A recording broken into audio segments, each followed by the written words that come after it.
Coming to get my geese. But they're out of reach. They're in the water. Hey, guys. Uh-uh-uh. Come on, babies. Hi, babies. Uh-uh-uh-uh-uh-uh. Huh? Come on, babies. Mm, mm, mm, mm, mm, mm, mm, mm, mm, mm, mm, mm. Uh-uh-uh-uh-uh-uh. Pretty bird. Come on, babies. Come here, pretty bird. Come on. Come on, babies. Uh-uh-uh-uh. Come on, babies. Come on, babies. Come on, babies. Come on. Let's go. It's night-night time, babies. Come on. Let's go. Come on. Come on, Layla. I need you, girl. Come on, babies. Come on. Hey, Seraphim. They're finally going on the pond, and as of tonight, it's the first time they didn't sleep on the shoreline when I come to get them, but rather were in the water. Which in a way is good in the sense of staying safe from predators, but it sucks when it comes to stubborn goosies that don't want to come home for night-night time. Let's go. Night-night time. Come on, everybody, away from the water. Come on. Let's go night-night. Let's go, babies. Come on, babies, let's go. Cats. Y'all gonna scare them. Let's go, Layla. How you doing tonight, Seraphim? Let's go. Let's go. Come on, Peach. Layla, let's go, girl. Come on. Come on, babies. Hey, big bird. Come on, Peach. Let's go. Got my strategy, how I move my geese. Yeah, the parrots. Yep, we still got our cockatiels too. Come on, babies. Come on. Come on, babies. Hey, Layla. Layla. Come on, Layla. Let's go. Let's go. Come on, babies. There we go. Now we're starting to move. Come on, babies. Let's go. Layla. Let's go, girl. Come on. I need you to cooperate. The reason why I'm so hyper-focused on Layla and Peach is because... Pretty bird, this way, buddy. Come on. Where are you going? Yes, I know you hate the rake. Yes, I know you hate it. I know. Come on. There's the rake. It's going to get you. It's going to get you. Get it. Good job. Come on over here. Let's go. All right, now let's walk. Hey, babies. Everybody coming? Come on. Anyways, the reason why I'm so focused on Layla and on Peach is because Pretty Bird is obsessed with Layla. And Peach is, of course, attached to his mom, which is Layla. Come on, babies. Come on. Come on, babies. So if I move Layla and Peach, Pretty Bird follows, okay, and he goes with. And when Pretty Bird comes, Charlie, Squirt, and Blue follow. And if Charlie, Squirt, Blue, Layla, Peach, and Pretty Bird are moving, that's like half my gaggle, which means the rest of my gaggle will come follow. Okay. I'm sorry. It's really dark tonight. Come on, babies. Hi, babies. Pretty Bird, you're going the wrong way. Dude, why you gotta make it so hard? That's not our light. This way, buddy. That's not the way, dude. Come on. No, it's not. That's not the way to go, dude. Dude, it's not the way to go. Come on. Come on, Pretty Bird. Pretty Bird, come on. Come on, pretty. Pretty Bird, you coming? Come on, Pretty Bird. Come on, Pretty Bird. Come on, be a good boy. Hey, bird. Come on. Come on, Layla. Layla. Come on, Layla. Come on, Layla. Hey, darn it, cats. Can you guys not? Ah? Lovely, not a funny. Come here, babies. All right, everybody, come on. Let's get back together. Come on. I know. The cat scared you guys. Come on. Let's go. It's okay. Come on. Usually it's not that complicated. Usually the plan of hurting Layla and getting the other ones to follow works without a hiccup. But apparently tonight we got 75 different things that are happening to throw everyone off. Let's go, babies. Come on, let's get the gaggle back together. It's kind of my fault because I'm a little late, you know. It happens. So, you know, it is what it is.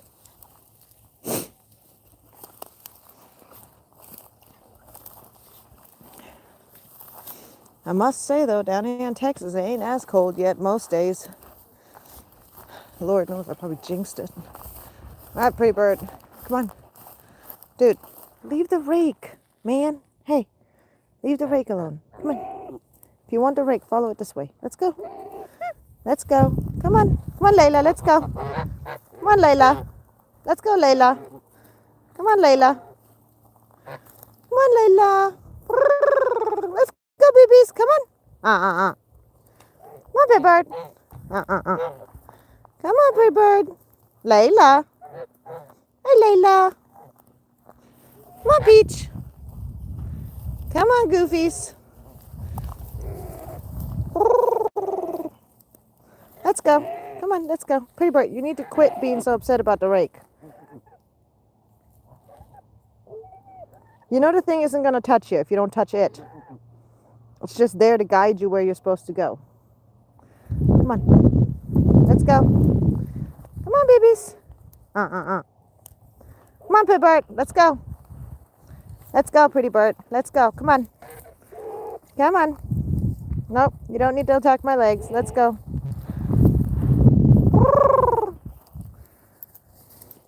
Oh, the complications. Let's go, babies. Come on. Come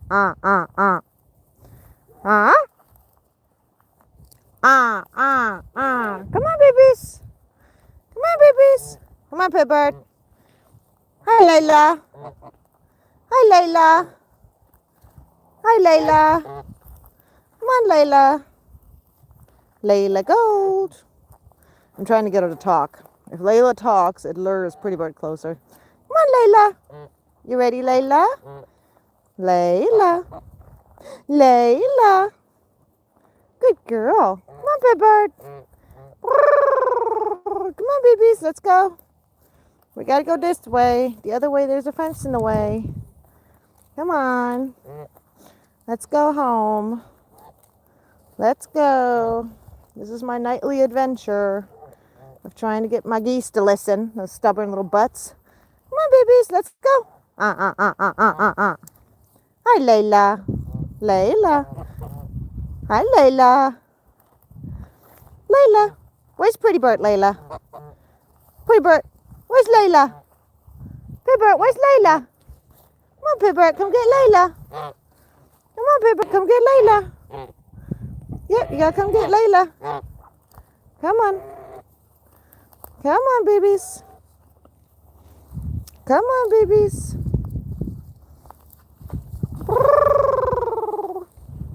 Pretty Bird. Pretty Bird. Come on, babies. Come on. Once we get over here on the other side of that trailer, you guys know the rest of the way. Come on. Come on, babies. There we go. There we go. We're almost there, and then it gets easier. Usually. We'll see how it goes tonight. Come on, babies. Let's go. Keep going, Layla. You're doing good, girl. You're doing good, Layla. Layla. Yes, Layla. Yes, pretty bird. There's Layla. Yep, you found her. Good boy. Good boy. Pretty bird. Pretty bird. The rake's not doing anything. It's down on the ground. I'm just walking with it.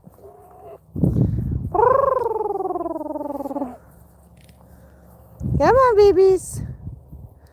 Hi, Squirt. Hi, little itty bitty Squirt. Big bird. She's so tiny. She's so tiny. Pretty bird, there's literally a fence right there. You can't go that way, dude. It's that way. Home's that way. Like, literally, that way. That's where home is. Come on, babies.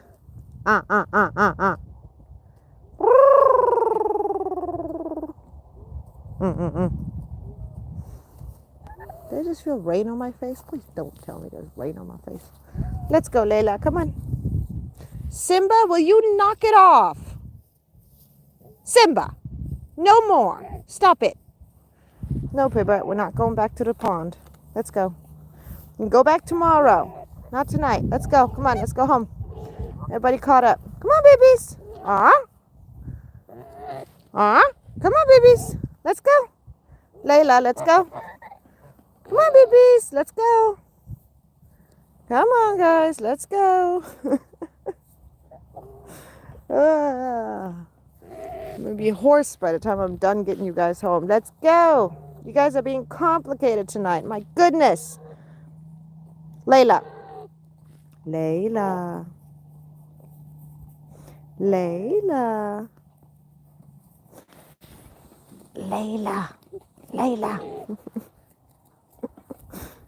Ooh, look. Pretty bird got some white tips on his tail feathers. Like I said, every time he molts, he gets more white. He's got more white on the back of his neck, more white around his beak. He didn't have any white around his beak when he was when he first feathered out. He only had a tiny bit of white on the sides of his neck. Those two little like stripes down of like a kind of like a peppered white, salt and pepper kind of white, and then a little bit of salt and pepper on the front and side of his neck. But the back of his neck was completely black. Now it's turned. Come on, Pitbird. He's got all that white around his beak now, all the way around, and he's got all that white on the back of his neck now, and the black tail has now developed white tips. And I'm very curious how that's going to keep going, because he's fixing to turn 5 this April, and every year he seems to get more white feathers. Come on, babies, let's go, babies. Come on, babies, let's go. Let's go. Come on, let's go. Let's go, Peach. Come on, Pretty Bird, let's go. Come on, lead him home. Let's go. Come on. Usually you guys know what to do. You know where to go. By now you guys should know. Oh, wait, you know what? Yep. Property owner did put a trailer over here today. So that might be throwing them off too. There's not usually a trailer right there. Anytime there's any kind of change that they're not used to, they're going to get a little uncomfortable about it. They're going to be like suspicious of it, a little bit wary of it, whether it's a vehicle, a trailer, some tires, some scrap. Doesn't matter what it is. Any random item that's there that they don't recognize, they're going to start acting a little bit scaredy pants, especially Peach. Let's go, Layla. Let's go, girl. Come on, let's go. Come on, guys. Let's go. Little Miss Squirt at least knows that she's supposed to be going home. Come on, babies. Big old gooseneck trailer.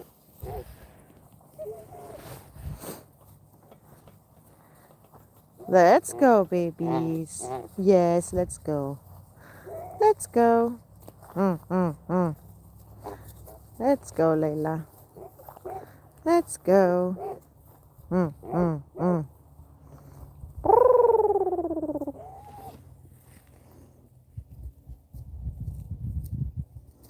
Oh, yeah. Oh, yes. I think it's a bird thing. birds just are very particular about what they know and what they like and what they dislike. Layla, move, girl. Come on. Look at him. Just staring at it. He's like, what is it? Why does it glow? That's scary. It's so scary. Let's go, Peach. Come on. Come on, babies. Everybody's stopping and staring at it.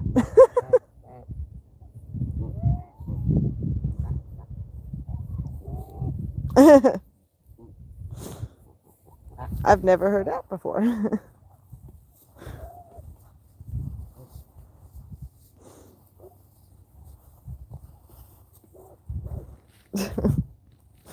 Layla, let's go, babies. Come on, Layla. Layla. Goofy little butts. Let's go. Come on. Hi, Squirt. You're so cute. I'm sorry, babies. I didn't know you were behind me, Charlie. Let's go, babies. Come on. Look, this is called a gooseneck, guys. Yep, it's named after you. Yep. That's the biggest goose on the property right now. They're all curious about it. They all keep staring at it. It's one of these things, and it's attached to the big trailer bed. It's a gooseneck.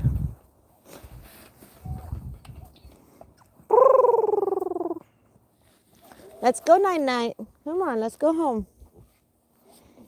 Let's go home. Yes, yes, yes, let's go.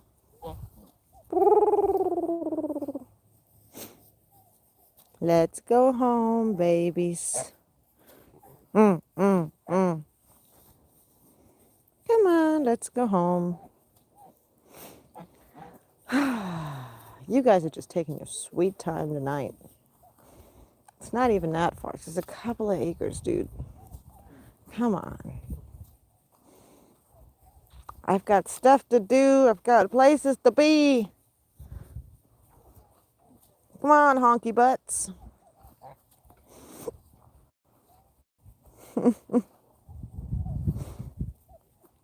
Aren't they pretty, though? They're so pretty.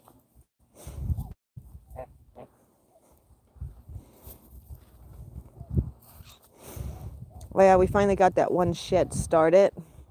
So now all I got to do is enclose it properly to make it safe for them. And then they're going to be out of the, they're going to be done with sleeping under the trampoline in that trampoline enclosure that I, like, Jerry rigged for them. And they're going to have a proper coop. I need to get it done soon because winter is coming. Winter is coming, and it'll hit even Texas. Yep, the bird's actually looking at it now. Let's go, guys. Come on, keep going, babies. Let's go. Let's go, Pibbird. Let's go.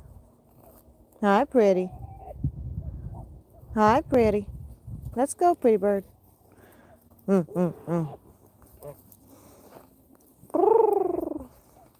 See, right there is where the coop will be. I'll let you guys see this real quick. Right here. Right here's the coop. Fully enclosed.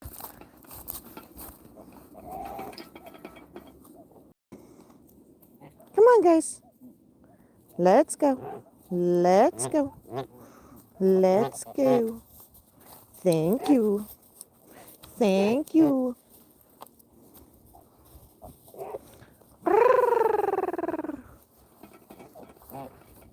Hey, Squirt. Don't fall behind, little girl. Quick, quick, quick with them little legs. The plan is to get a cackling goose this coming year. And if I can, I might even add a red-breasted or a barnacle. But we'll have to see what's available and what I can get my hands on. Yeah, babies. We're home. Yay! We finally made it, you stubborn little feather butts.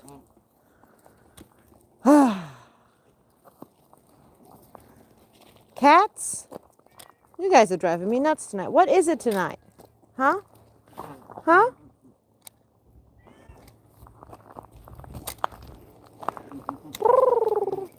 What's up, Sarah?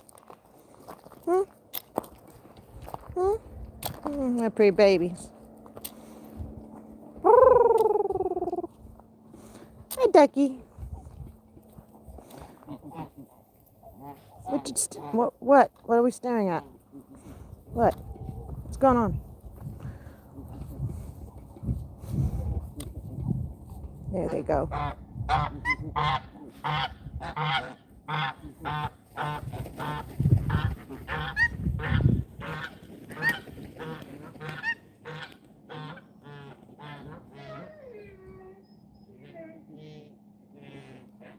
Now they're gonna make their way this way to the back, to the other side, where they will go to sleep about like 100, 200 feet down that way. And they will hang out there until I am done doing what I need to do over here. So that's what they do. They hang out over there. Sometimes we get lucky and they stay closer, like right there or over here where the pools are at.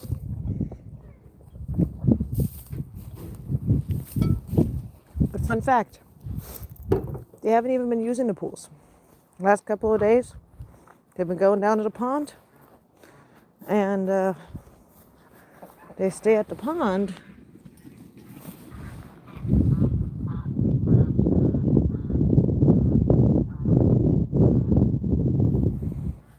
They go down to the pond and they stay at the pond for literally all day.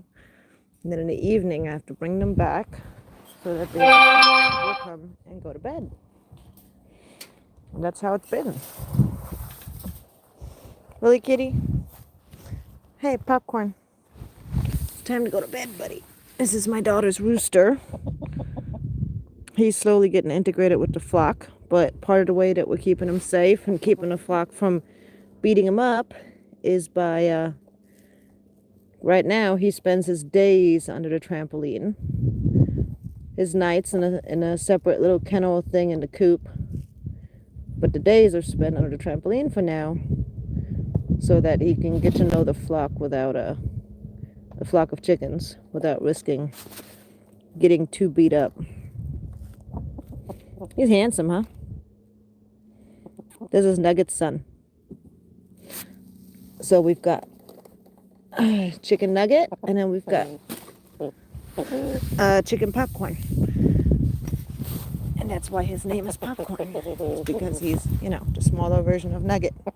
And then we have another one that is Nugget's daughter. And Nugget's daughter's name is Chicken Bits. Because it's even smaller than the Chicken Popcorn. So it goes Nuggets, Popcorn, and then Bits. What the heck was that, kitty? That was weird. Be nice. Hey, watch the clock. Popcorn. Nope. Come on, Popcorn. Let's go. Come here, Popcorn. Come on, buddy. And he's going to be the new rooster for the flock. Because I have to, I need to euthanize Teriyaki. Because Teriyaki is,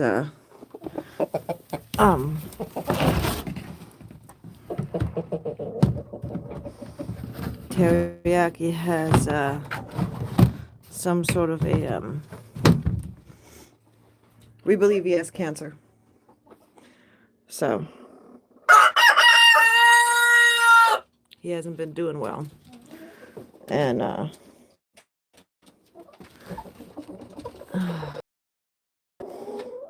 darn it.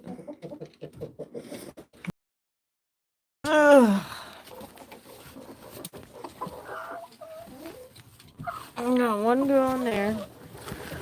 There's little Frizzle number 2. Come on, Frizzle number 2. Come on, girl.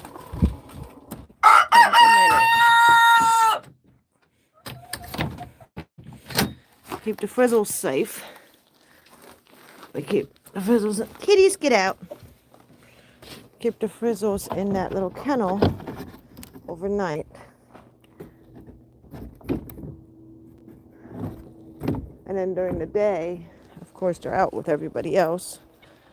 But overnight, that's how we keep them safe and from getting beat up by the other chickens and all that fun stuff. So, you know.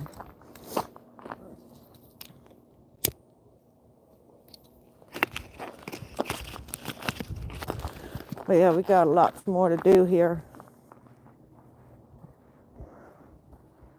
But we'll get it all done with time. Let's see, where's Crispy? I got a feeling she's over here. No? Yes. Crispy. Well, apparently the wind threw some soda cans down there. Come here, Crispy. Hi, girl. So this is Crispy. The chicken a lot of people know is the naked chicken on our property. And she molted. And she grew back all her feathers, as she does.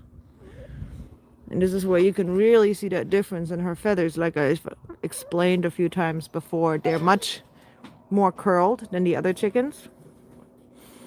And it's almost like somebody gave her a perm and didn't brush out her feathers. Obi, knock it off. And it almost looks like they didn't brush out her feathers. And each individual feather is actually one of these little curls. Obi. Like one of these little curls is an individual feather. They don't spread out like feathers are supposed to. So she actually doesn't have the kind of coverage that she needs to actually stay nice and warm. As you guys can see, she doesn't have that dense down. And her feathers individually just look like that.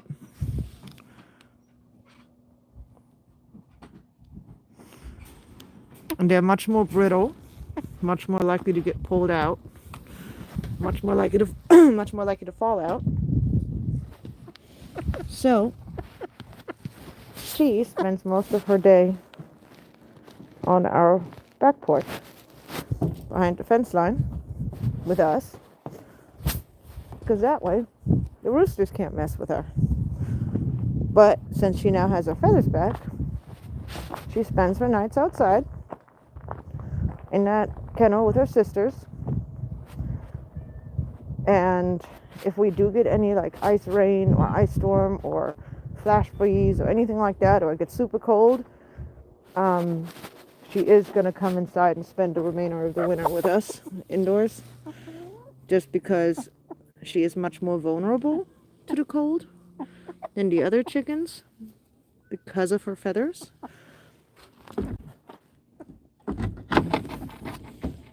The way this actually happens is because her parents were both frizzles. And when you breed two frizzles together, you get something called a frazzle. And that's what she is. She's a frazzle. And even though it looks beautiful now, if y'all go back like 2 months, 3 months in my videos, you'll see how she looks without any feathers. And it's pitiful and it's sad. She literally looks like a plucked chicken. She has no feathers. And she struggles to maintain her body temperature, even in the slightest chills. Like on Halloween, she was still completely naked. Come on. Come on, girl. Good girl.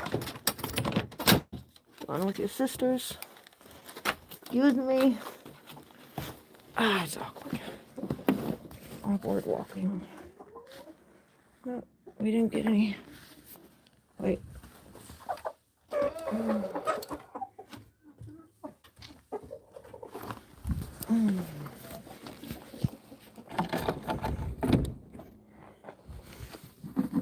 I'm still working on trying to get my hands on some hay. for the birds. Because I haven't been able to find anywhere that sells hay that I can get to without a vehicle, like where they can deliver it. But hopefully soon we'll figure something out. But yeah, that's part one. Well, part two of lockup. Part one is to go get the geese. Part two is to make sure the frizzles and popcorn are put up and that the chickens are locked up. Part three is getting the goose enclosure ready for the geese, which includes redoing their water. They use this water overnight, and putting feed in there for them, because since they spend all day down at the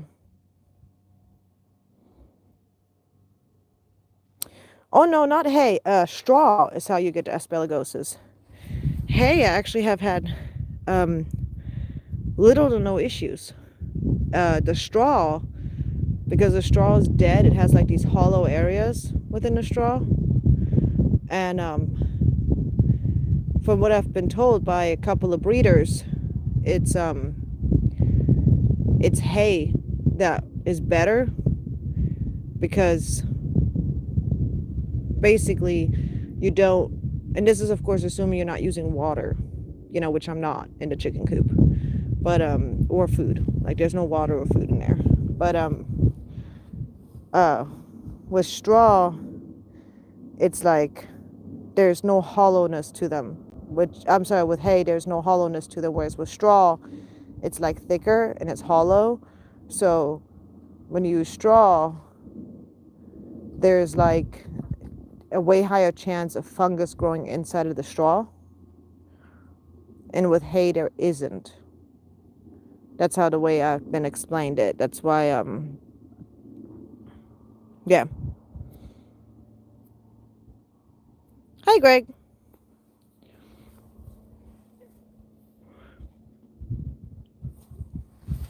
I'm sorry to hear that. That is something that I do fear. But yeah, the geese are currently staying out here, still underneath the trampoline. I am working on everything. The other enclosure did arrive, that run that I bought, but I have to build it. And of course I've got about 5 million things going on. I put this in here because Layla has been looking at, I swear she's looking at nesting spots.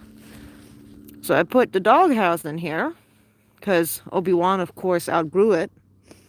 And the minute I put it in here, guys, she was like nosy as heck, like checking it out, looking around it, looking inside it. Like she seemed very curious about it.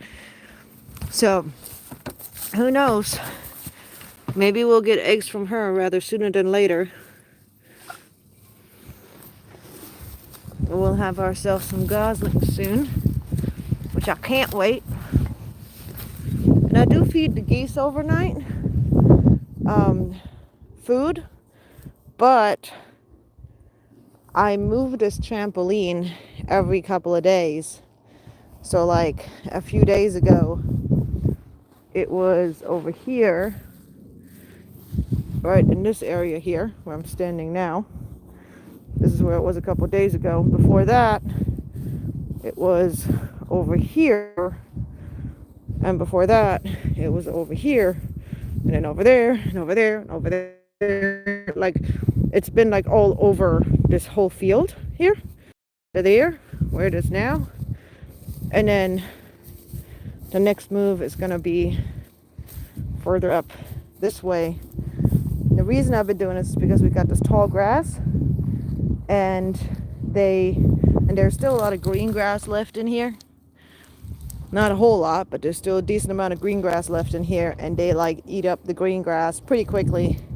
And I've got this whole field right here, which you guys of course can't see because it's dark, but where there's still a bunch of long grass left over, and they eat it, and they pick out all the green grass, and it prevents there from being any mold or anything for any of the feed that they spilled. Also, we like to let the chickens in here like every other day to kind of in a way clean up after the geese. So like I won't give the chickens breakfast that morning and let them go and kind of go for all the leftovers so that the feed doesn't have really a chance to like get bad in a way, you know? But yeah, I'm only feeding them in the evenings right now because they keep going out there and I haven't yet set up really a feeding station or anything for them out there yet. So for now, I'm still feeding them in the evening in their coop. Well, not their coop, under the trampoline. It does have a windbreak. I don't know if y'all saw that. I created a little wall right here so that they're protected from the wind. This black thing right here that stops the wind. And then the house is right there to basically create a windbreak from that side. So they are still protected from the elements as much as possible. Hi, kitties. And I also put this little roof thingy in there. And they're literally like right outside my daughter's like bedroom. So, yeah, if they get loud, she can hear them, which is good. But yeah, for now, they're going to sleep in here tonight again. And I'll probably be moving it tomorrow. Because as you guys can see, they've been working the ground right here. And like a couple days ago, that right there was more like this, right? With all the like the green blades in there. And now there's nothing green left in there. They've chowed everything down. And this is metal and poultry fencing all the way around.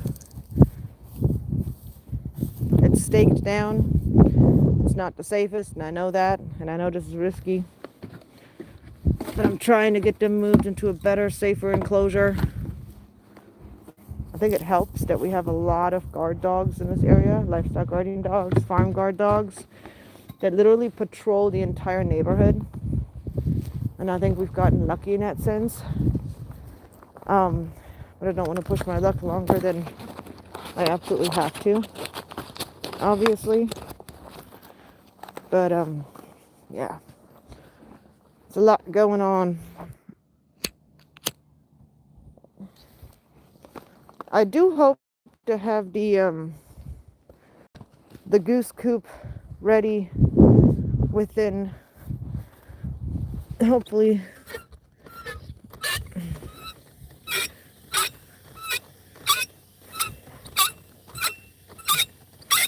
I don't know if I'm going to be able to have it done before Christmas, because I actually have to do construction on it and build a door.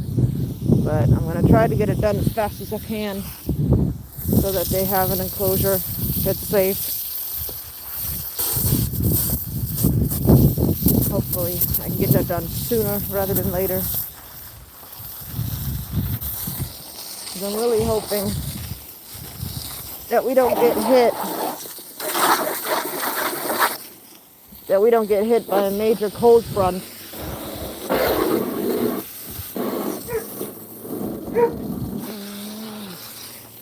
Anyway, I really hope that we don't get hit by a major cold front before I get all that done.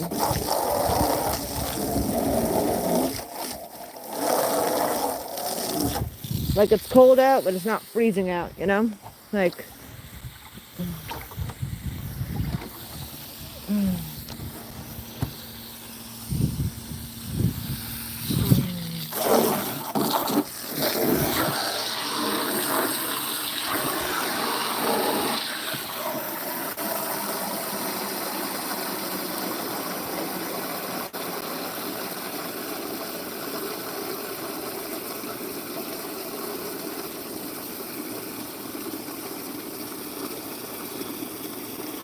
gotta get this one filled up real quick.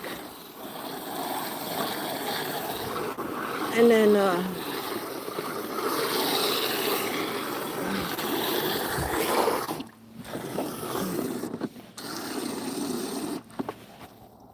alright, let's see. Move this aside. This thing over here. And then like that. And then, sorry, this is gonna be a strange angle for you guys, but I gotta carry the water.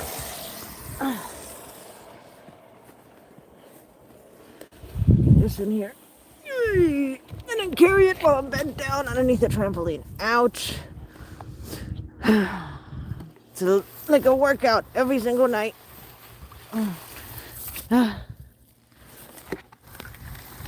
There we go.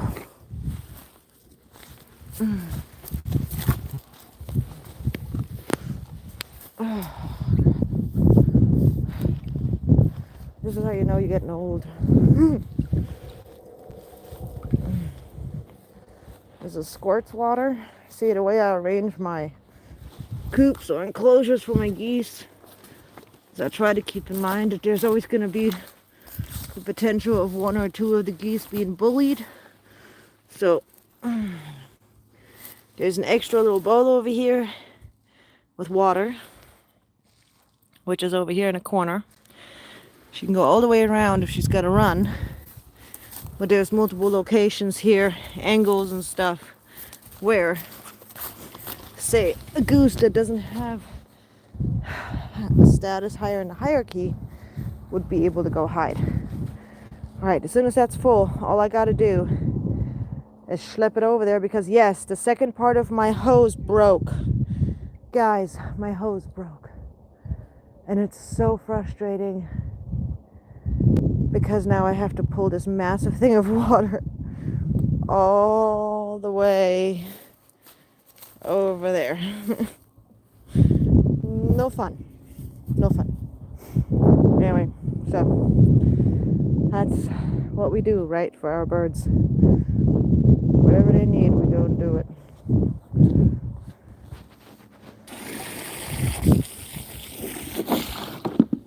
But yeah, just gotta pull this over here, and then I gotta go grab the feed, which will only take like 2 seconds. I'll have to put you guys down for like 30 seconds just so I can go grab it real quick.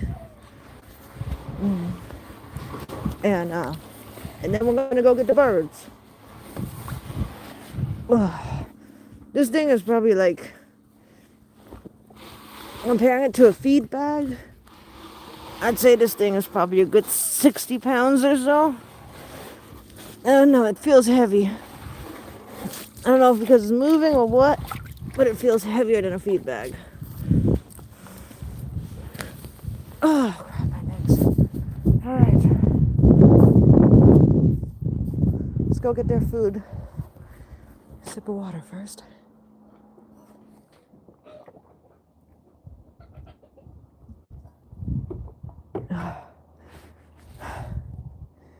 That's Brownie, my daughter's cat. Hi, Brownie. Good kitties. Hi, Brownie. Hi, cutie pie.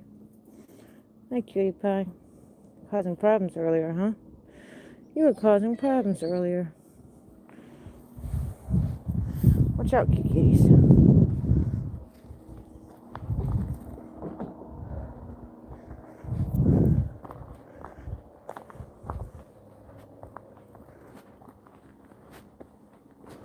Alright. Let's turn off the water. Let's turn off the water so we don't waste water. Don't need to be wasting water.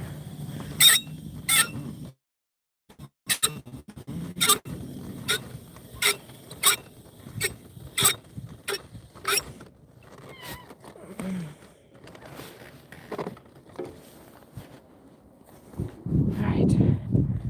Hey, Brownie. Okay, now, 1 second. I'll be right back. I just gotta go and grab them their feed real quick. So, mute you guys for a minute, and literally 30 seconds I'll be back.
Alrighty guys, I am back.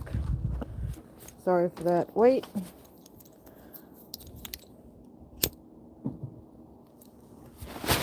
We're gonna go ahead and let Obi out. Hey big boy. Sit. Wait.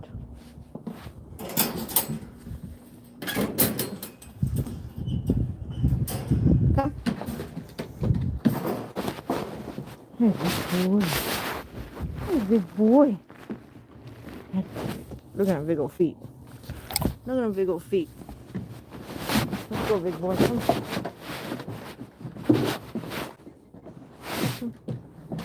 Good boy. Sit. Wait. Wait. Wait. Come. Leave it. Come. Good boy. Come. Leave it. Hey. Hey. Nope. No jumping. Sit. Sit. Trust me, you don't want to be around me. Wait. I'm going to be taking him on a walk in a second, but so he doesn't have to wait to go potty.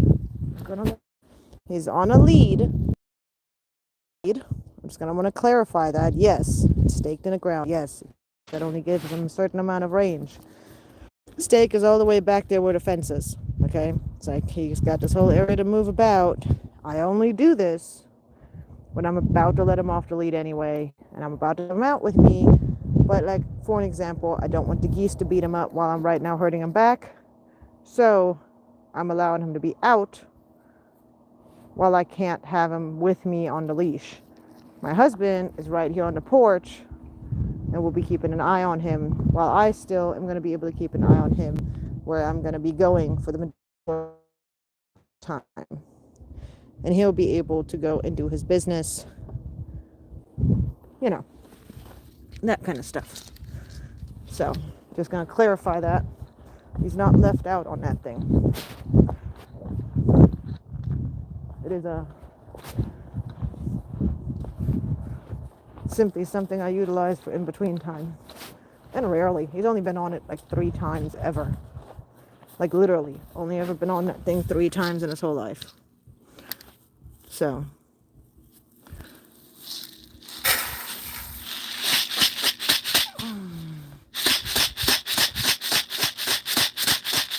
And I had to buy a different brand of feed. Because we actually,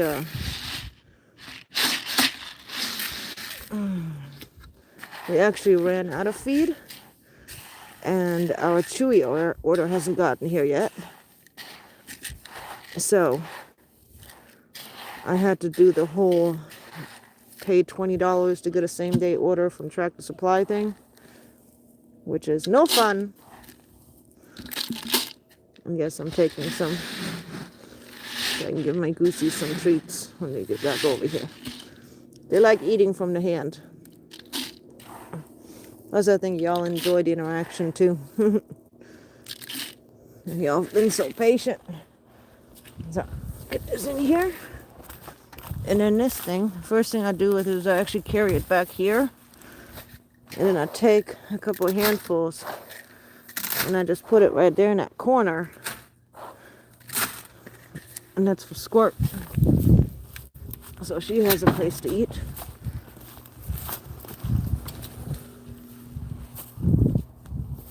All right, now let's go get the goosies, huh?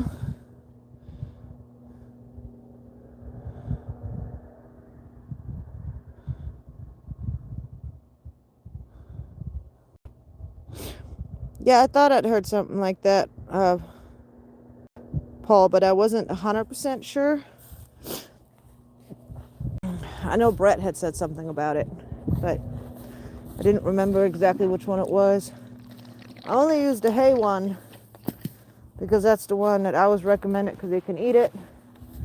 And other, like straw has a very high chance of mold. Like that's where we have connection issues. And darn it, I forgot something.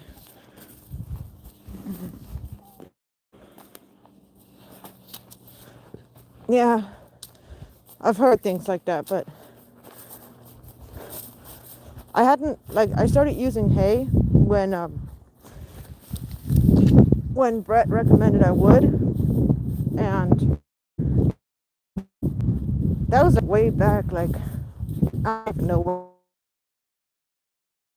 This is back when trying to clean out my whole coop in the at the lab. And that's when I got some advice on it because I was using straw back then, was better. And at this point, I'm not even using hay for the geese right now. I'm wanting.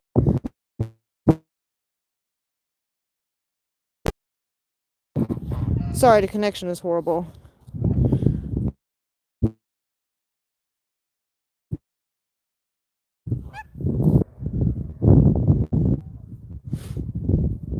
I see. Both. There's also environmental factors.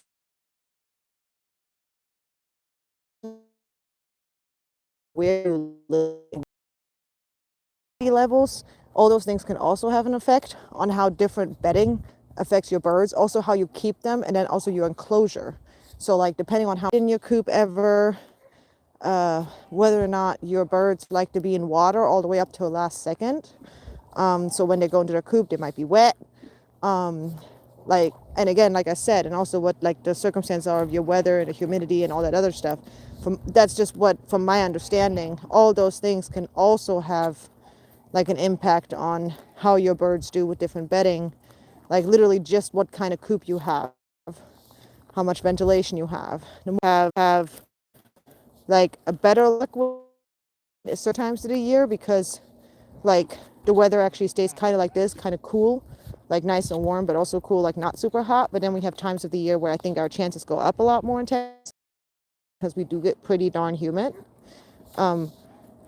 Just from my understanding, but I really don't know that much about it. The only reason why I started using hay was because it was a couple of breeders who all had like 10, 30 years experience that all said hay, you know, and I went, hey, back.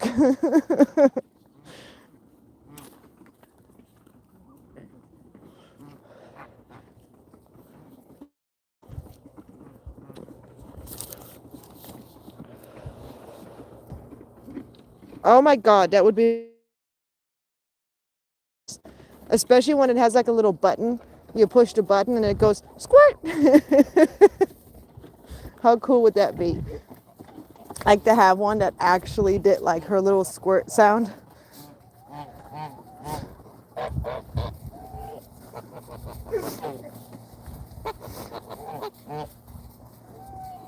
You know, she's so tiny. She's a little like a little, like she's not even a full goose. She's like a little squirt of a goose. Like she's not even. She's like kind of a goose. Oh yes, there does. Like one of the things I really, really, really want, and maybe between Christmas and my birthday and Valentine's Day, I'll get lucky and get one of those. Is so I love wearing cowboy hats and belt buckles and such. And one of the things that I've been looking at online is like Canada Goose belt buckles, like with like a leather belt that has like the engravement of like nature, animals, belts and stuff. They have some that are like hunting themed, but I'm just looking for one that's just goose themed, right? Like, you know, or even just wildlife with like a goose belt buckle, right? Like something like that. And I'm big on silver, and I found a couple that look really nice. There's even one on eBay I saw that's like a vintage, supposedly, which I'm the kind of gal that just loves vintage antiques. Like just that's just my thing, you know. Rustic, like that's absolutely love it. Good bird, good bird. Come on, man. Come on, man. With that attitude. Look at him. His nose all up in the air. Yeah, you. Yeah, you. Yeah, you. Look at how much more white he got on the back of his neck since he molted last. Isn't that crazy? Oh my god, Seraphim. I'll have to hire you to make merch for me. Make me little replicas of my geese. Just like a... Can you paint 3D figurines? You can, right? Like after you print them? Because I really been thinking about trying to find like a goose statue, like a white one or something. That's just a regular goose, not a Chinese goose, just a regular goose. And then like paint it to look exactly like Pretty Bird. Hi, Squirt. Your feathers look a mess, girl. Your feathers look a mess, girl. What happened? That's what happened. Hey, Blue, don't be a butt. Blue. Why you being a butt, chunky girl? Huh?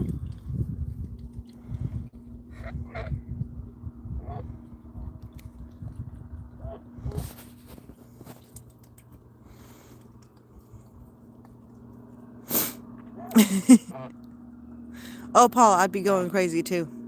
I really want to find like, do you know what I do wish there was? I wish there was like, you know how they have personalized ornaments and stuff? I want to get a personalized ornament of Pretty Bird, right? But like, I also want to get like a Canada Goose ornament, and like, it's so hard to find them. And so I've been thinking about getting something like, what's it called? Is it called clay? Whatever, where you like kind of shape your own thing and then you let it harden or whatever, and it like solidifies after a while. And whether or not you want to paint it, you can paint it, and like you turn it into a figurine or whatever. Like, I'm thinking about getting something like that and just making my own. You know I can. It's just really just a matter of time and money. But yeah, I've got so many ideas of things that I want to do. There's so many ideas, but so little time. All right, guys, I gotta go get the babies. You guys gonna behave? Huh, Peach? Look at him. He's such a doofus. Look at his face. He looks like such a doofus. Doesn't he look like a doofus? You're a doofus. You're a doofus. Are you a doofus, Peach? What? You a doofus? I love you, Goof. But yeah, there's like things like that. I totally agree with you guys, 100%. I was literally just looking at stuff today. All right, you, goofy butts. It's night time. And every night I do a head count, and there is like a little part of me, and tell me if this like sounds weird. There's a little part of me every night that I do a head count that like kind of hopes that I have an extra goose. Like just like a random extra Canada Goose that just like showed up out of nowhere.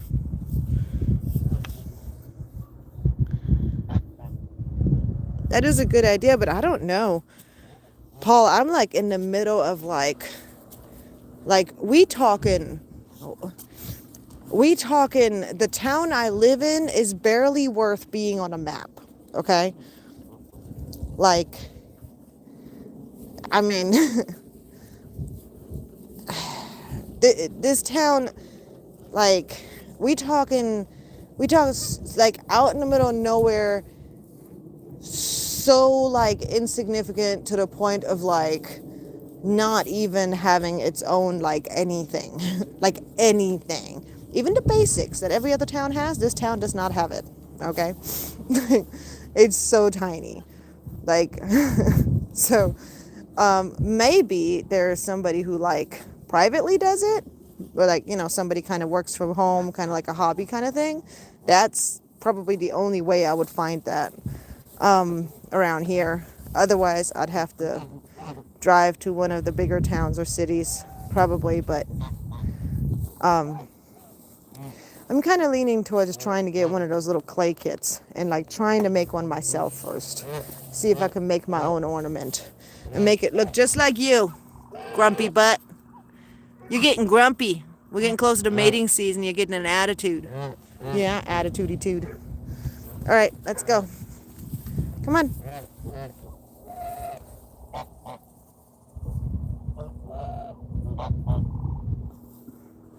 Let's go. Come on. Hey, Dino. Quit stealing the treats, Dino. Come on, babies. Let's go. I don't need that thing anymore right now. Come on, babies. Let's go. Night-night time. Come on. Come on, babies. God, I love them. I love them so much. So beautiful. Come on. Nope. Nope. What are you doing? It's bedtime. Get your butt back over there. I'm a flut. Let's go. Come on. Let's go. I don't think so. What are you thinking? Oh, Petrie. Petrie. Why are you being goofy? Let's go. Wait, no. You're Littlefoot. Yes, you're Littlefoot. Why are you being weird, Littlefoot? Go on, Petrie. Dino. Come on. You'll get num-nums in a second. Come on. Let's get everybody over here cornered. And then you guys get treats. Ducky, ducky, ducky. Duckies. Dino. Ah, there we go.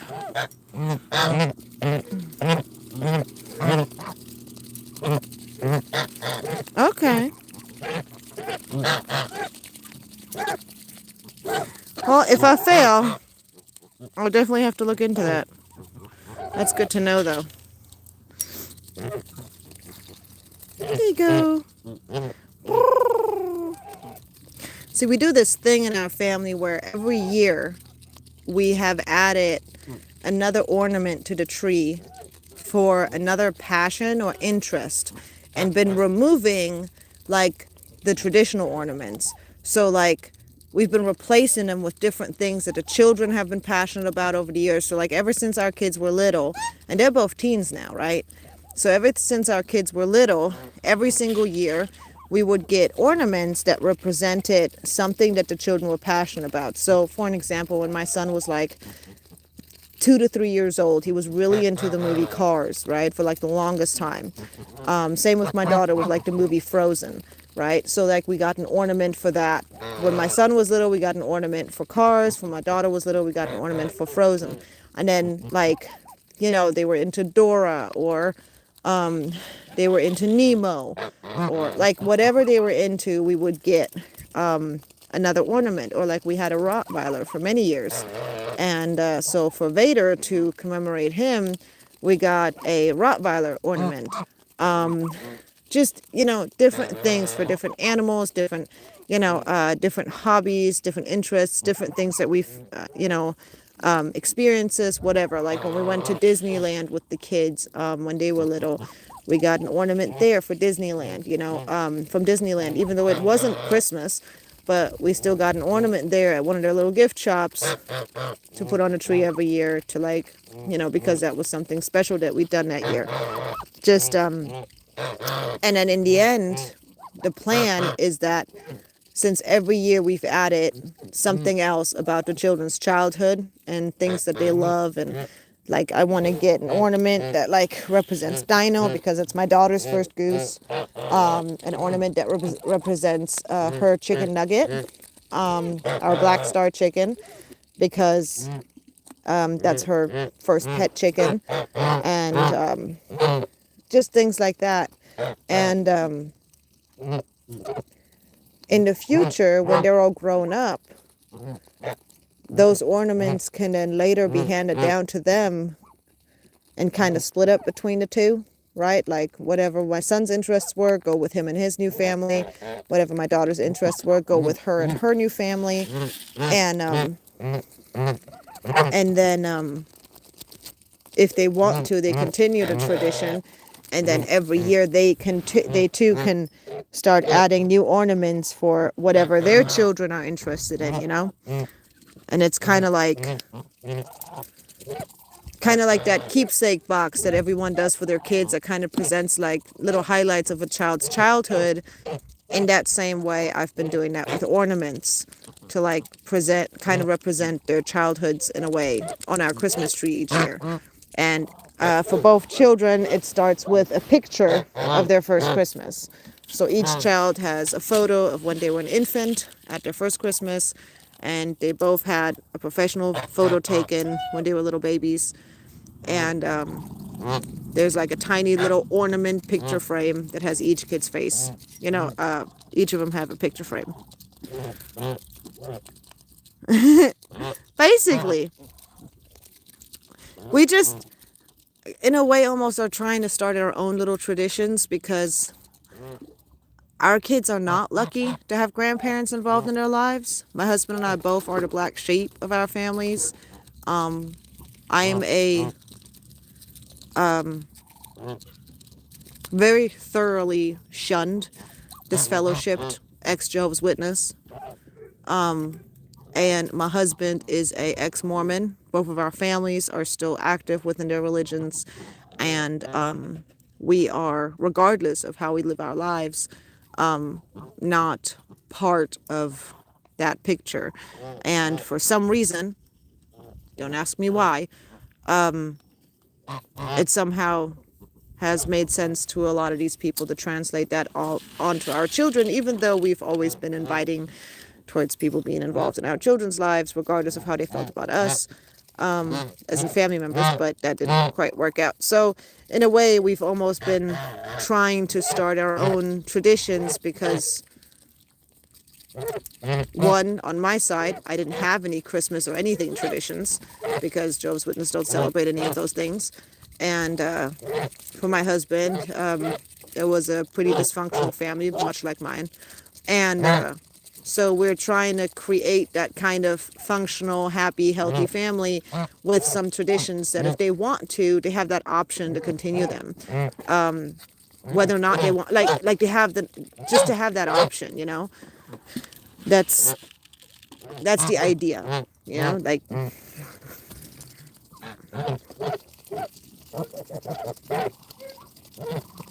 Guys, look how clear that picture is, though. Isn't this phone awesome? Sorry for going off the rails there in a subject that's totally unrelated to these. Not usually what we discuss on this channel. Huh, Layla? Exactly. That's exactly my thought. There you go. But yeah, this camera, I caved, guys. I went in for a contract with Verizon. I did. I caved. And I got me a pretty phone. I really only got it because of the camera quality. Like, that's literally the main thing I use my phone for. I don't even spend like a whole lot of time on social media. I guess in a way I do if you count YouTube.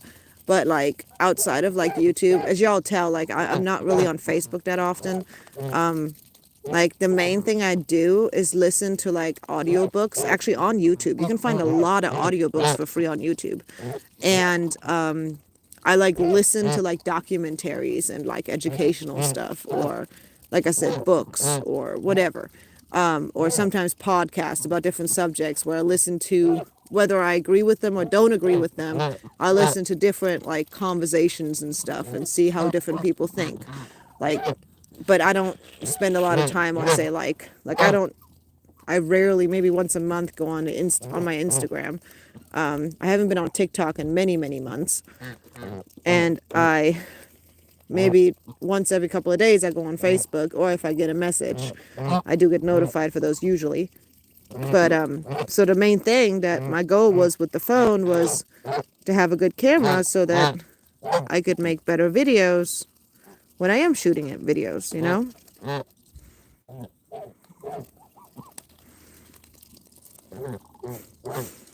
Yeah, right? See, I don't even know what Discord is. I've heard of it, but I have no idea what it is.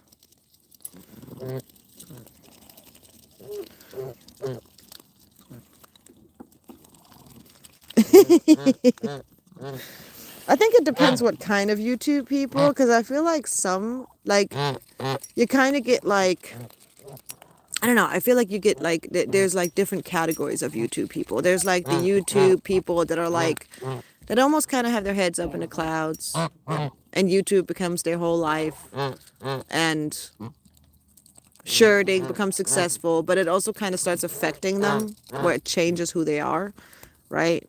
And maybe initially they started making the videos just out of love for whatever the passion was, whether it was farming, whether it was playing games, whatever it was, right? Whether it was like, crafts and things like that, or art. And then eventually it changes and they kind of almost lose track of what they started it for, right? And then you got other people that I think are more like people like us, all three of us actually, which is more like people that just make YouTube videos just because they want to share something they're passionate about, and there isn't really much of a I care about gaining subscribers or gaining views or like the monetary part of it. Like, sure, if it happens, it happens, but my big thing is just sharing the fact that Canada geese aren't evil. That's literally been a big goal of mine personally. And it all started with Pretty Bird brings us joy, so why wouldn't we share him? Like, that's how it started. And then, like I said, and it just turned into me saying, hey, geese aren't evil. They're actually very sweet animals. You know.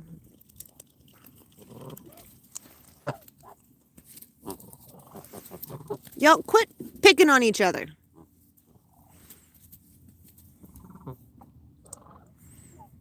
Oh.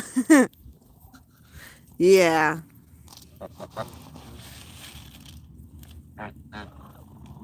Yeah. See, I don't even know if YouTube counts as social media. I mean, I guess it does, but I don't feel like most people see it as social media, as part of their social media.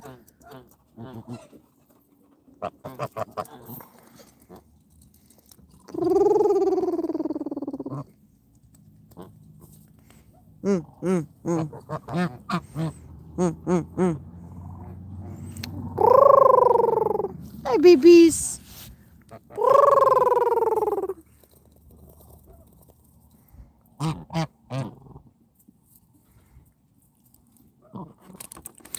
Oh, which one? This one? Or the one with or Layla, or the one behind her with the orange beak? Because we got, that one's Peach. This is Layla. And then this is Dino. Which one is it? You're talking about Peach?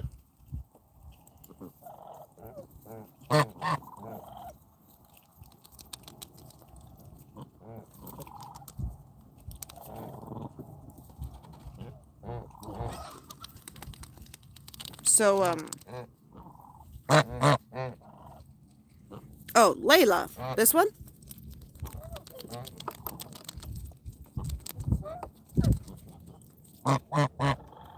Did I get it wrong again?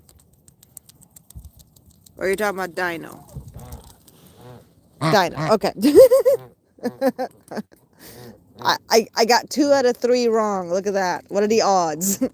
Anyways, yeah, Dino is, to the best of our knowledge, Dino is actually Peach's sibling. Like, Dino and Peach are siblings. And Layla is actually their mom. So, Layla, right here, she is she's a purebred, show quality American buff.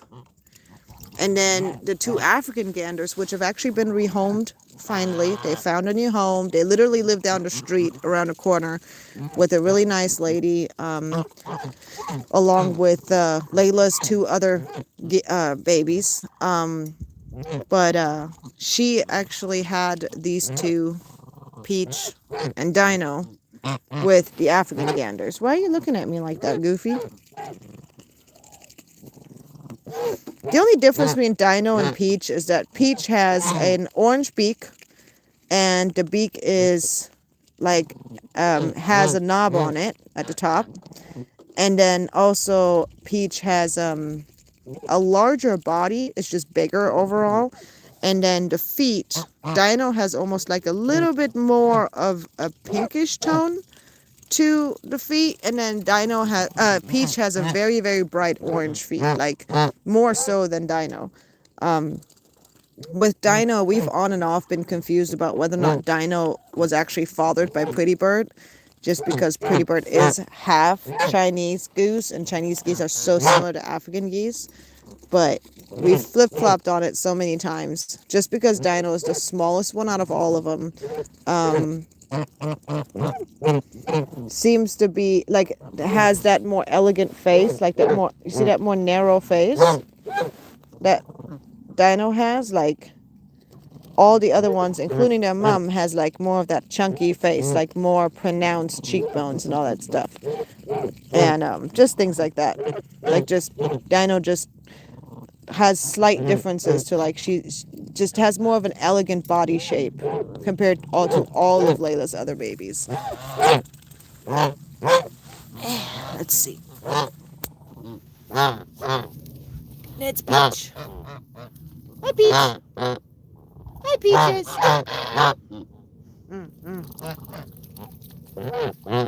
That's Peaches.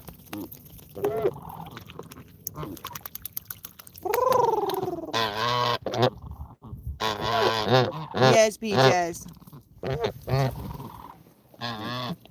Hi, Dino. Hi, Dino. Here, baby.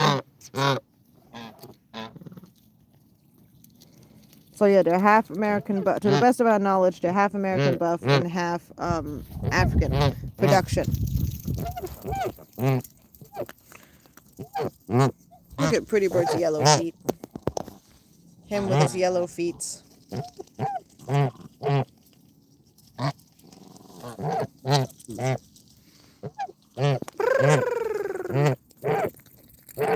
And then Layla, here's the funny part. What I think is really funny is that now, out of all of my geese, right, I have geese that have black feet, pink feet, yellow feet, and orange feet.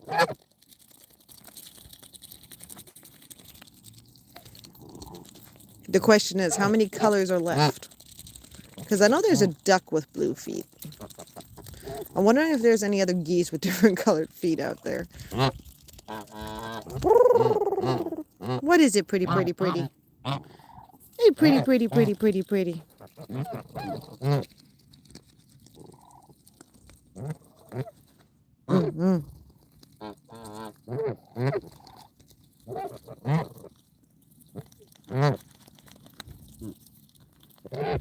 Oh, American buffs, they're known for amazing temperaments. Like, amazing temperaments. See, in my opinion, you should start with a hybrid Canada Goose. And like, if I get some hybrid eggs, some hybrid Canada Goose eggs, whenever you have what is it, Dino? See, Dino actually comes real close and gets real cuddly sometimes. Like, she's actually a sweetheart.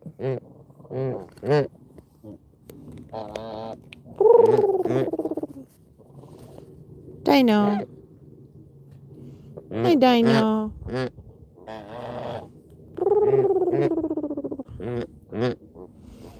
See, she's like, just walked up to me. She comes real close and starts nibbling on you like she wants your attention or something. Dino. My daughter did one heck of a good job raising this goose. But, oh, man, my legs are killing me. Well, you're not going to get a pinyon goose from me. Plus, here's the thing. You got to remember, a hybrid Canada goose from a domestic goose is considered a domestic goose. Legally, Pretty Bird is considered a hybrid Chinese goose. Not a hybrid Canada goose, a hybrid Chinese goose, legally. So, as long as it's an obvious hybrid, you're good. You're good to go. No pinioning necessary. The only thing I would recommend is that you trim the flight feathers, because you don't know how strong the Canada Goose instinct will be in the beginning. But like, Pretty Bird never showed an urge to fly away, ever.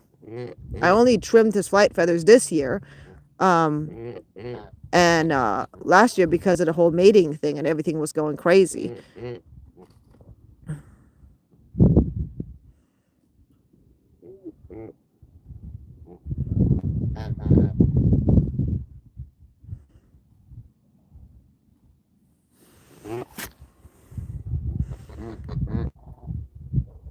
I've not heard of that before, Seraphim, but I'll definitely look that up. The sacred flock of geese in Rome.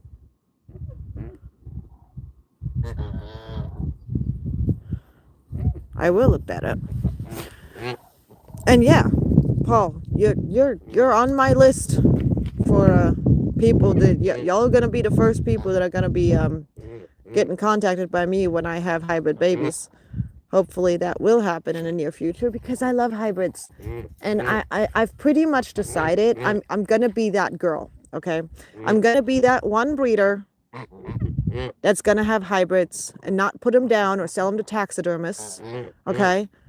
Like, I'm gonna be that one person that's gonna allow my geese to hybridize and not keep them from it and not make a big deal out of it. And the breeder community is probably gonna hate me, okay? But I love hybrids. That's my thing. Like, Canada geese and Canada hybrids. And if I had to choose which one my favorite was, I'd have to say Canada hybrids. I am obsessed with Canada hybrids. I think they're absolutely gorgeous. They're beautiful. They're so unique. Like individually, they each are so unique. Like just in their body build, their plumage, everything about them. And then even just the fact that, look at Pretty Bird, the fact that his plumage is changing throughout his life, I find that fascinating. You know what I mean? He's got a tiny bit of a knob from his Chinese side, but not really. And then instead of having a half moon at the top of his beak, he's got a V. Like, there's just all these little things about him that are just very unique just to him. And I love that. I love that about him. And he's fixing to be 5 this April. And, you know. Yeah. See, the thing is that the pinioning thing, from my understanding, most states require something. So, like, they either require you to pinion the goose or do the toe clip, where they literally cut off a back toe, or banding, or it's like they have to somehow be permanently marked. And it's a common thing that a lot of states require for birds like Canada geese. But what's it called? Like if you're wanting to sell, like breed or sell purebred Canadas. But see, personally, if it's gonna be a must to do something, I personally prefer either the flipper punch, which in my opinion is more like an earring, or the toe clip, because their toes really are super, super tiny when they're first hatched. I still don't like it though. Like, I'm just saying that, like, if I have to choose one, right? If I have to choose one, then I would prefer either the flipper punch, which is like they make a hole in the flipper, in one of their flippers, or the toe clip, where they clip off like the tip of the toe on one side right after they hatch. And like I said, I still find it horrible, but at least the toe clip or the flipper punch don't permanently really affect them as much. Because like the pinioning, like when I look at Charlie and Blue, who've both been pinioned, it affects them. It affects how they run, and how they, like, when they run and they want to use their wings to like go fast, they go sideways. Like their body turns automatically because there's more leverage on one side than the other side when they're flapping their wings. And it just breaks my heart when they do it, because they can't just go run and go as fast as they want and have their wings help them. Whereas the other geese, yeah, I trimmed their flight feathers, but they still have leverage there. There's still an entire piece of their wing that's still there, and there's still feathers there, you know? For Blue and Charlie, their wing just stops. Like, if like my hand is their whole wing, right? Like this whole part is like missing, like all of the fingers, and it like ends at the knuckles, you know? And it's like all of this is still there for my other geese. It's just instead of it being all of the feathers, it's like this instead of that. You know what I mean? Like it's just shorter. Like giving them still leverage and still the ability to fly. Come on, Bubba. It's time to go night nights. Come on, babies. Time to go night nights. Layla, you've got a messy beak, girl. You got a messy beak, Layla. You're messy. What? You're messy. I think she yelled at us.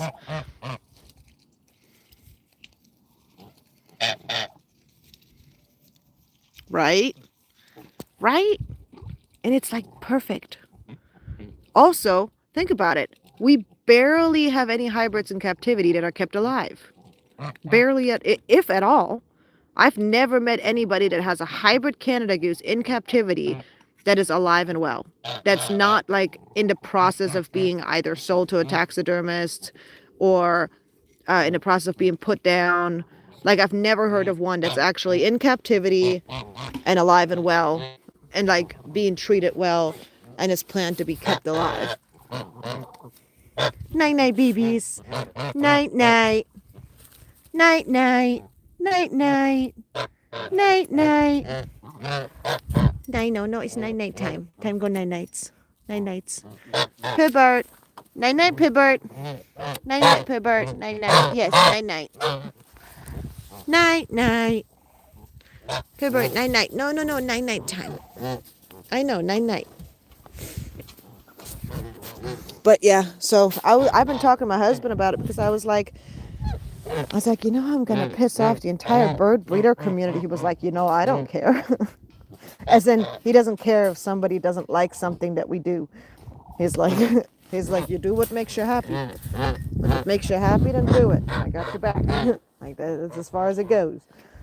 If somebody were to try to mess with my birds, they'd have to try and get through my husband. He ain't gonna let nothing upset me or my daughter.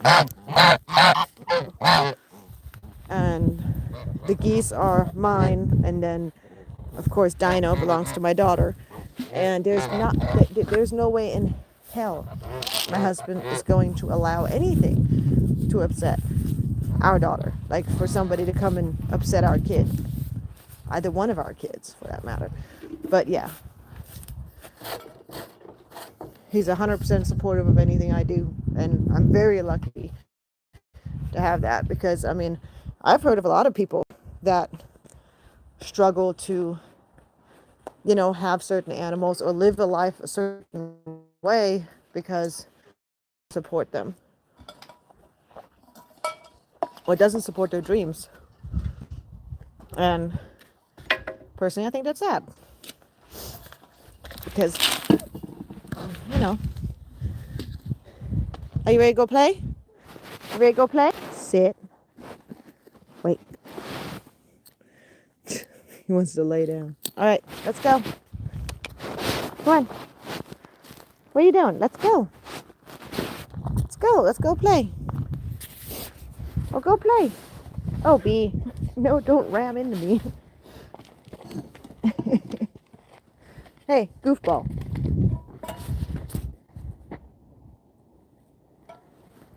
Boy, quit bumping into me. Come on. Let's go. If you make me drop my phone, I'm going to be mad. Let's go. Look how big he is, guys. He's like just now approaching 5 months. Him's a big puppy. Him's a big puppy. Yes. When you scratch his butt, he starts licking his lips. Look.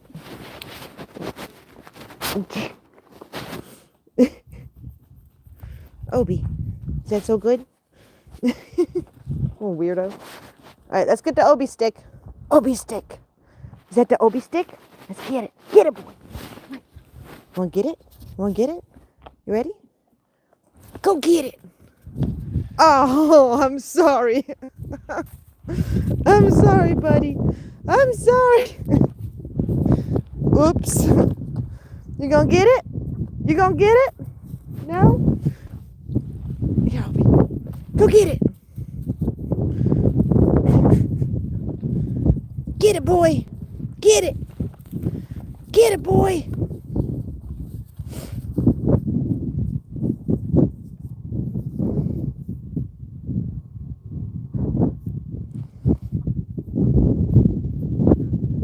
there's a Cotton Patch channel that Brett invited me to. They were into harvesting geese and are anal about maintaining purity of the geese. Yeah, I think it's strange.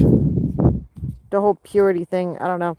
I get it. Like, I get that the Cotton Patch is in danger to an extent. Like, I understand that. Like, I can understand the logic to an extent behind it, but like, there's certain levels to that stuff, and it's.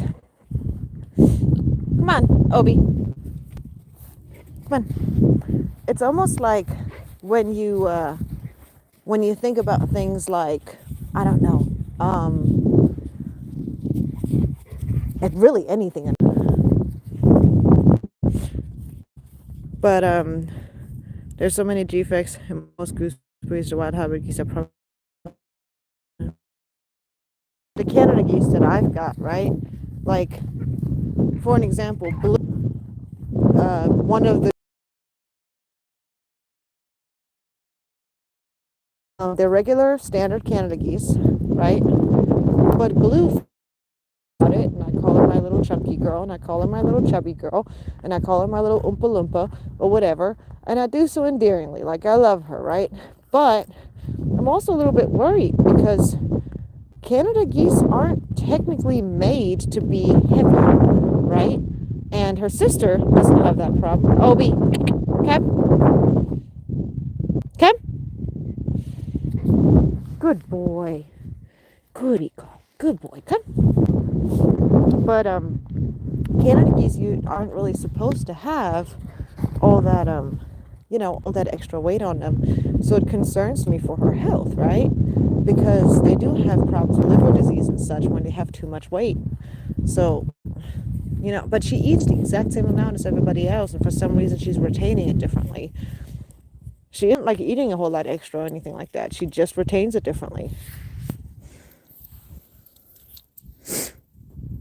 Yeah.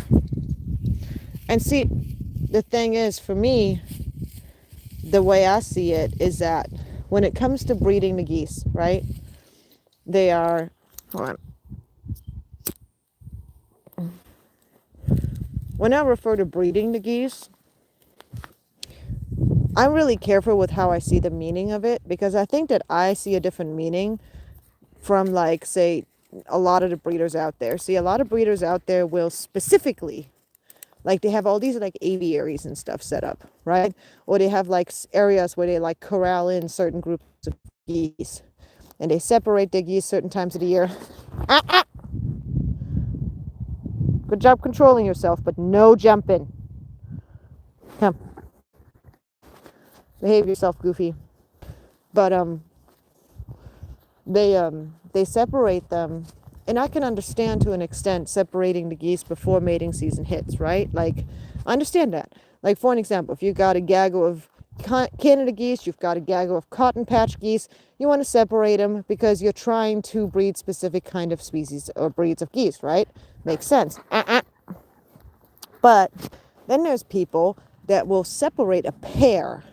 So, like, I've heard of people, like, telling me, like, people who have told me that they've had, like, oh, I didn't like that my Canada goose and my, say, like, my regular Canada goose is trying to pair with a giant Canada goose, or my cackling is trying to pair with a regular, or this domestic goose is trying to pair with one of this exotic goose. And I don't like that, so I'm separating them, and I'm selling one of them. Or I'm separating them even though they've already paired up. Like, they've chosen each other, right?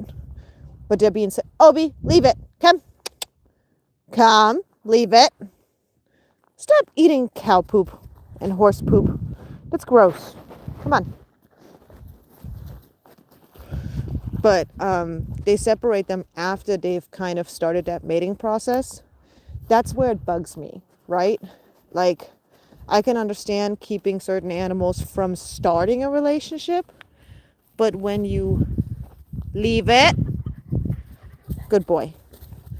When you take them from each other after they've connected, that's where it bothers me, because these animals do mate for life, and I don't agree with that, Hi, Octoel. Sorry, I didn't notice you there. Um, but yeah, those are some of the things that like I feel like it's come, leave it, come, Obi, come, good boy. But I think it's like there's a difference. There are certain practices that I understand where there's some logic to it, and where like they go about it the right way, right? Like separating out the animals, getting that makes sense, right?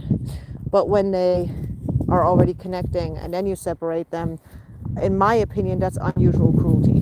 Like, you know, it's exaggerated, unusual. It's not necessary. Like is this one goose like making this connection with a goose that's not their own breed really that big of a deal?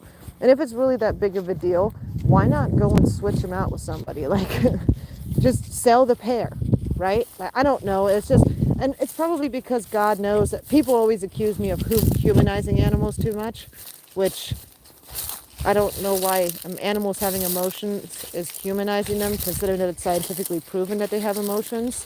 And I'm not saying they have the same emotions as humans, because they have similar emotions to us, but in their own individual way. But, you know, and of course we're going to make correlations to what we understand those emotions to mean. You know, like when an animal mates another animal and they mate for life. Humans don't mate for life unless there's love involved.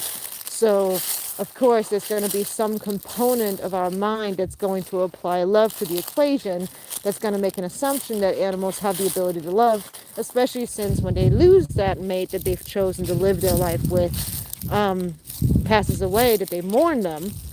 We're gonna make cause and effect kind of correlations. Like, we're gonna say, okay, we don't mourn certain things unless there's some emotional connection there, which usually our emotional connection equals love, right? When it's like a spouse and they pass away, we mourn them because we loved them, right? If we didn't love them, we would just move on with our lives, right? If it was just a business deal or something. I'm just saying that, like, you know, there's certain correlations we're gonna make. Anyway, the other thing that bugs me, that I don't really agree with when it comes to what breeders often do, not all of them, and again, there's always the outlier, I'm just generalizing here, but it's when they have,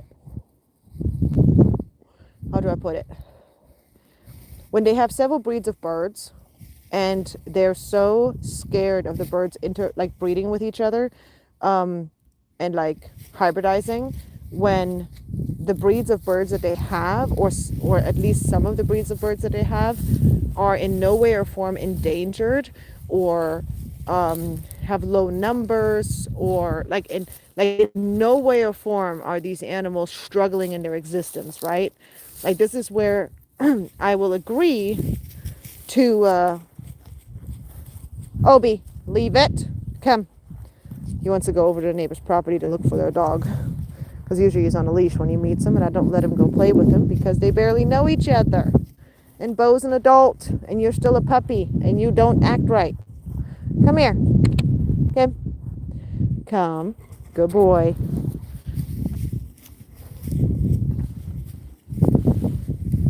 Exactly.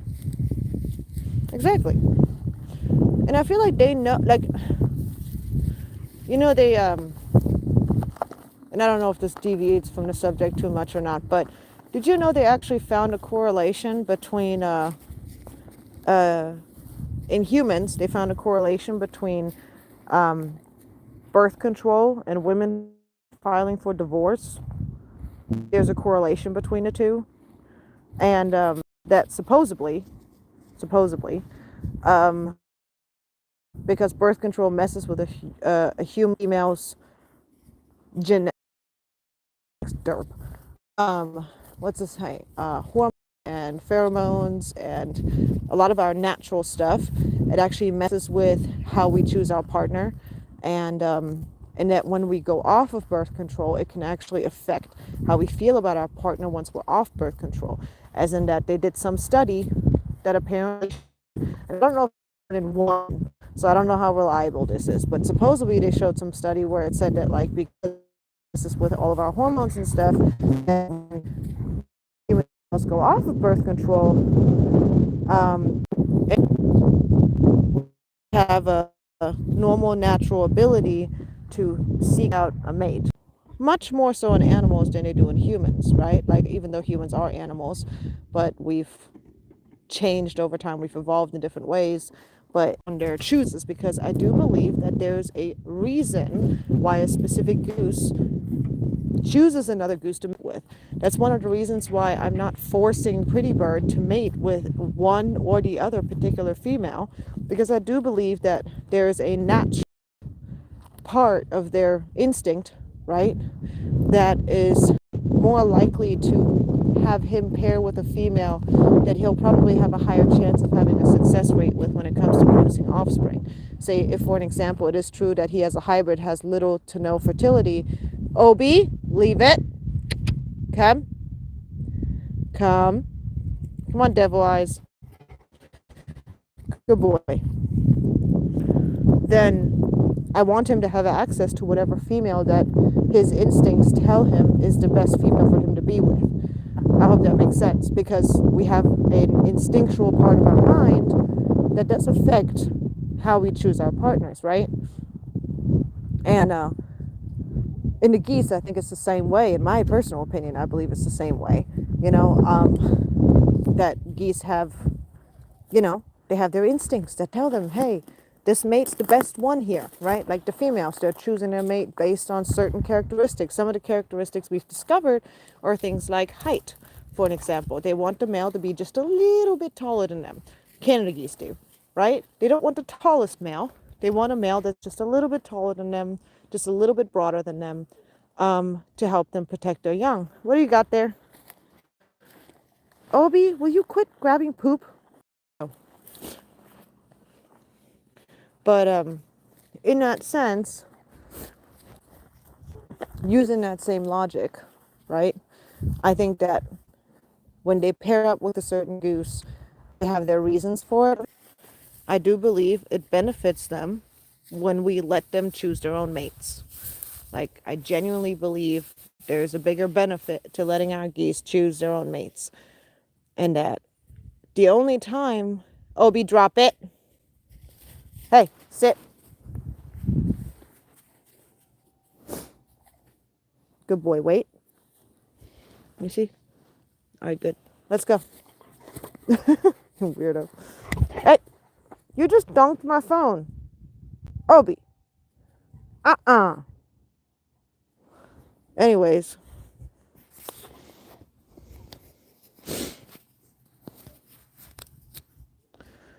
Exactly. And that's instinctive. That's actually not discriminatory. It's instinctive.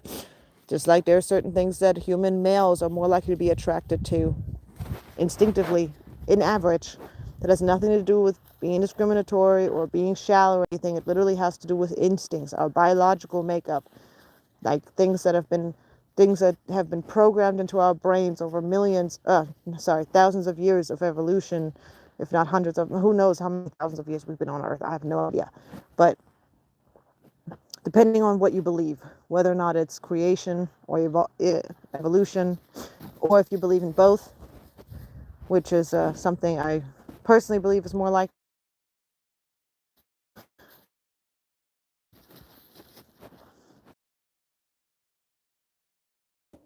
What?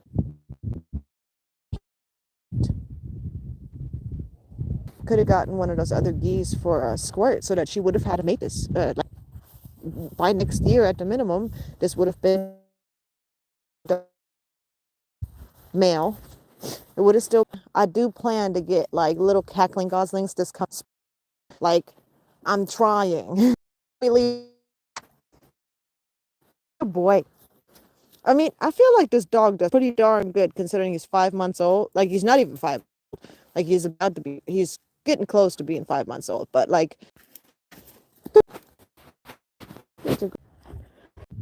my phone just keeps messing up. Obi, come. Obi, come. Obi, here. Come on, puppy. Come. Good boy. Good boy. Watch where your mouth goes. I know you're panting and all, but watch it. Good to Obi stick. Trying to say, because I keep losing connection. What I was trying to say was that I could have gotten her, technically I could have gotten her a mate or a buddy or whatever, right? But I didn't. And the reason why I didn't is because Squirt is a cackling minima. And as a minima, she is not, and even though they're not like endangered in that sense, they're not common. Their numbers are low. And because of that, I decided to wait. Now, if Squirt decides to breed with one of my current males that I have here, that's up to her.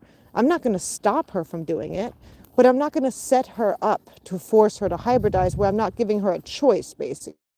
And that's the point. To give her that choice, I'm trying to find her a cackling male. And if I can find her a cackling male, a cackling minima specifically, not a cackling, a general cackling, just a cackling minima, because there's many different cacklings, just like there's many different Canada geese. So not many, but like several.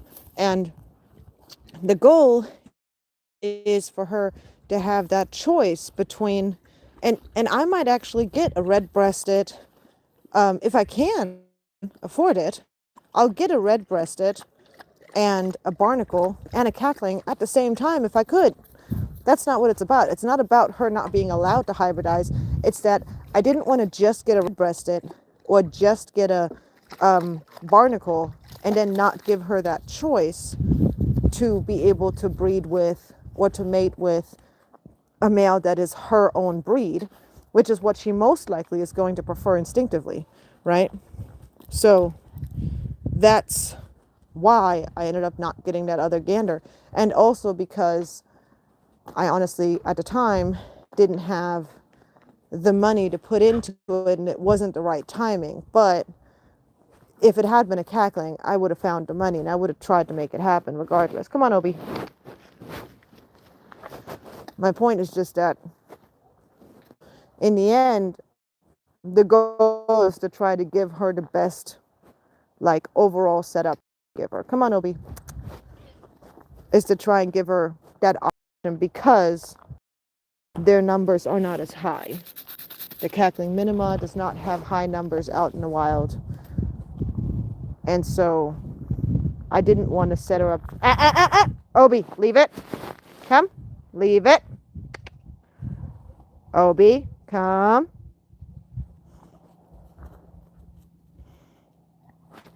Come here. Sit.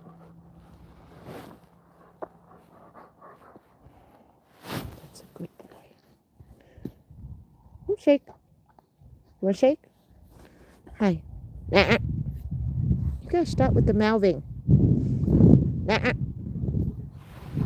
Nah.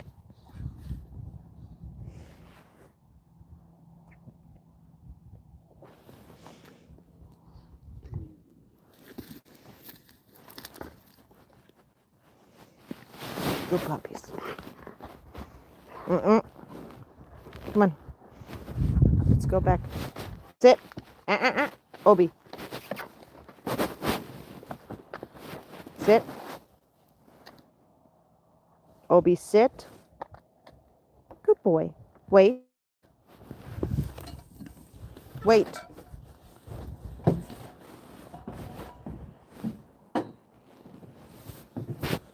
Wait. Wait. Come. Good boy. Go see Daddy? Come. Let's go see Daddy. Obi. Leave it. Leave it. Come on, buddy. Obi. Come. Come. Come. Obi. Come. Sit. Go sit for Daddy. Wait. Hey, big boy.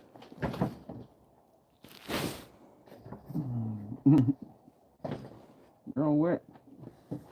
All right, let's go, Obi. Let's go, Platz. Wrong way. Platz. Good boy. Come here. Sit. I gotta go make you your dinner. Wait.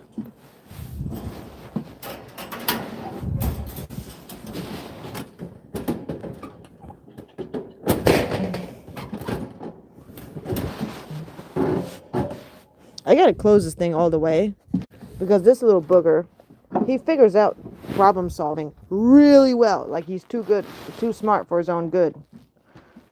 Are you ready for your night night? Are you ready for your dinner? Obi wants his dinner. See, Obi wants his dinner. Obi wants his dinner. He's like, look, I'm being the goodest boy. I'm being the goodest boy. Look, I don't know what to do. What do you want me to do? Just give me the food. All right, buddy, be a good boy. Sit. Good boy. Wait. Okay? You go wait? I need you to wait.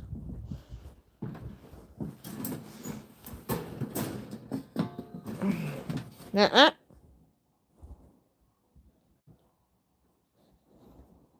Uh-uh. Good boy. Wait. Go get your water first. We have eggs in here? Yep, sure get our eggs in here. Oh yeah, Obi's got a good personality. He's a little bit wild still because he's still a puppy, but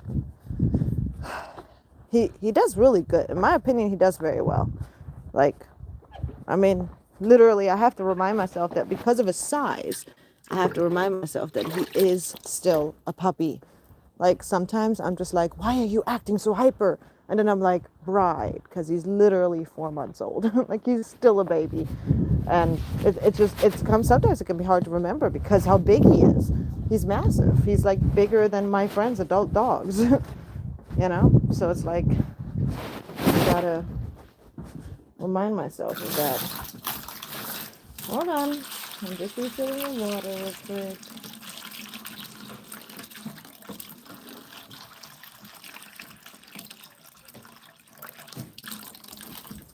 There you go. Now Mama will go get you your food in like 5 minutes. Anyways.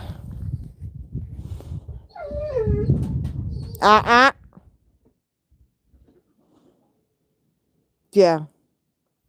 That's what I saw too. Now I did see that apparently there are some minimus that like live in Hawaii, if I remember correctly. But yeah, like I said, my main thing is that one breeder where I got Squirt from, he has other minimus, but they weren't really breeding this year to the point where he had any to sell. So but his geese are just great quality, and I believe he's actually the same guy that I got my other 5 goslings from this year. He does not pinion them. He does the toe clip instead, which of course he's required to by his state. So that's the one that he chooses. He actually doesn't like pinioning. So like if you ended up wanting to get like a purebred Canada or something like that, and like I'm not licensed or I haven't gotten to that point yet with my geese or whatever, and you're interested in getting a cackling or a Canada, I'll be happy to give you his info, which one that I've used, because I think he's a good breeder, you know, like overall. And based on what I've heard from Brett, he's a good guy, like a good breeder. Like his birds are good, and like he's honest and that kind of stuff. You know, the things that matter when we do these online purchases over Facebook or whatever. You know, like he holds up his side of the bargain, and he gives good birds. So that's something that, of course, we all care about. So